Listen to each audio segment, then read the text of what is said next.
Welcome to this explainer. Okay, today we're going to dive into something truly fascinating. We often read ancient texts, like the books of the Bible, as simple, straightforward narratives. But what if I told you they're actually highly engineered pieces of communication, built exactly like physical structures? We're going to explore the architecture of meaning and see exactly how these ancient authors meticulously constructed their works to convey some really profound messages. Have you ever read a passage and just felt like the story had a hidden layer you were somehow missing? Like there was a deeper code and you just didn't have the key? Well, today, we are going to build your literary detective toolkit. In this explainer, we'll uncover the hidden blueprints and structural clues buried right there on the page. Because honestly, once you see these patterns, you are never going to read these texts the same way again. Let's dive in. Section 1. The Hidden Patterns, Auxiliary Relationships. So, to kick off our detective work, we first need to understand the distinction between two totally different types of relationships in a text. Think of primary relationships as the load-bearing pillars of meaning. They carry the actual sense of the text, things like contrast or comparison. Auxiliary relationships, on the other hand, are the scaffolding. They dictate the placement and arrangement of the material. Now, they don't have meaning all on their own, but authors combine them with primary relationships to expertly strengthen those load-bearing pillars. Let's look at the very first of these scaffolding techniques. The first tool in our detective kit is called interchange. This is basically a striped A-B-A-B structure where the writer toggles back and forth between blocks of material. A perfect example of this is the book of Micah. The author constantly alternates between blocks declaring Israel's guilt and punishment and then blocks declaring God's gracious restoration. This constant back and forth isn't just random, it's a very deliberate structural choice designed to highlight a massive, unmistakable contrast. Next up is literally one of my absolute favorites, intercalation. This is an incredible technique where a writer takes one continuous narrative, totally pulls it apart, and just plops a seemingly unrelated story right smack in the middle of it. Now, why on earth would they do that? Well, it's to make you, the reader, stop and scratch your head. It forces you to ask, okay, what is the relationship here? Because the surrounding story and the inserted story are actually meant to mutually illuminate each other. Let's look at a really famous example. Take the book of Genesis, for example. We've got this sweeping, epic narrative of Joseph spanning chapters 37 through 50. But right in the middle, in chapter 38, the story completely hits the brakes to tell the tale of his brother Judah and Tamar. And it's a story filled with a total lack of integrity and unfaithfulness. The crucial point here is the contrast. Joseph is famously faithful and refuses sexual immorality, while Judah does the exact opposite. Yet through this intercalation, the author masterfully shows that God preserves the covenant line through Joseph's obedience, but also mysteriously works through Judah's profound lack of integrity. Here is another one that's just fascinating. In 1 Samuel chapters 24 and 26, David has the perfect chance to kill his pursuer, King Saul. But he brilliantly spares him both times.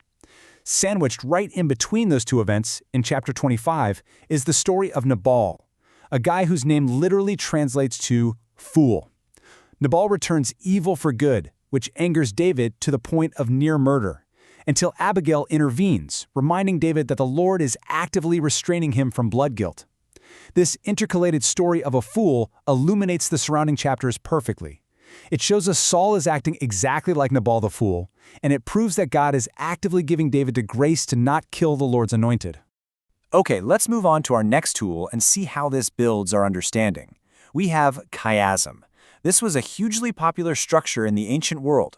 It's the repetition of elements in an inverted or mirrored order, typically an A-B-B-A pattern. It's essentially a clever way of forcing the reader's attention right to the very center of a thought. You can see this playing out beautifully in the Gospel of Matthew. We get this famous quote, "Many that are first will be last, and the last first." Now, sandwiched right between this quote and its mirrored repetition a chapter later is the parable of the vineyard workers. In that parable, workers hired last are paid first, and those hired first are paid last. The structure of the story perfectly maps onto the quote, vividly emphasizing the massive contrast between our human calibrations of fairness and how God's justice flips our expectations completely upside down. And then we have inclusio. Think of this like a giant set of structural brackets holding a whole text together. It's the repetition of the exact same word or phrase at the very beginning and the very end of a literary unit. A totally stunning example of this is Psalm 104. It kicks off with, "Bless the Lord, O my soul," and ends with, you guessed it, that exact same phrase. But what's in the middle? A huge, gorgeous, poetic list of God's mighty, gracious acts of creation. Structurally, the inclusio serves as the main command, and all the intervening material is the substantiation, the reasons why you should do it. The structure literally demands that the reader bless the Lord from the depths of their being. Section 2. Classifying hidden clues, mapping the mind of the author. Now, spotting these structures is great, but a top-notch detective also needs to classify how these clues actually function. Are these patterns explicit, using obvious clue words like therefore, or are they implicit, requiring you to read between the lines? Are they simple standalone structures, or complex and woven together? And perhaps most fascinating, were they conscious or subconscious? Did the ancient author map this all out on a whiteboard? Well, we know the ancient Greco-Roman world was absolutely obsessed with rhetoric. But even if an author did it subconsciously, the reality is these structures are universally embedded in human thought and art across all cultures. Section 3. Interrogating the text, putting the structure on trial. So the crucial point here is that once we have that structural blueprint, we don't just sit back and admire it. We have to interrogate it. We put the text on trial by systematically asking 3 sequential questions. Step 1, the definitive question. What does this actually mean? Step 2, the rational question. Why is this here and why did the author choose to arrange it this exact way? And finally, step 3, the implicational question. What must the author assume to be true, and what are the logical outgrowths of this statement? Let's test out that final, powerful, implicational question. We want to ask, what must the author assume, and what naturally flows from it? Let's apply this to just one massive, heavy-hitting sentence. Genesis 1:1. In the beginning, God created the heavens and the earth. I mean, just consider the sheer amount of theological data implied in that one single sentence. It assumes God existed pre-creation, that he is completely distinct from the physical universe, and that he is utterly free and intelligent. And consider the logical outgrowths. If God created the universe, it implies he is deeply concerned for its well-being. Furthermore, it implies he has the absolute prerogative to judge it, sustain it, or repair it without having to answer to anybody. All of that meaning is packed right into the implications of a single sentence. Section 4. Finding the structural keystone, the strategic center.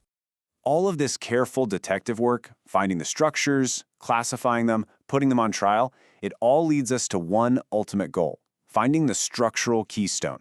We are looking for those strategic areas, the single, brief passages that best represent the major structural relationships of an entire book. You don't just pick your favorite verse. You let the text's own internal dynamics dictate what the most strategic key verses are. By keeping these keystones brief and manageable, you give yourself a powerful lens through which to view the rest of the text. Finding these keystones is a real game changer because it hyper-focuses your study. There's this great story about a pastor who was tasked with preaching the essential message of a different biblical book every single Wednesday night with only 1 hour for each book. How on earth do you cover 50 chapters of Genesis in 1 hour? Well, he did it by finding these exact keystones. By thoroughly unpacking just 1 or 2 strategic passages, he gained a profound, complete entree into the entire text. It literally unlocks the whole message. The architecture of meaning is hidden right there on the page, literally waiting for you to discover it. Whether it's an intercalated story, a chiasm totally flipping your expectations, or an inclusio demanding your attention, the structures are there. So, I leave you with this final thought. The next time you crack open a book, how are you going to read it differently now that you actually possess the blueprints? Thanks for joining me for this explainer, and happy reading!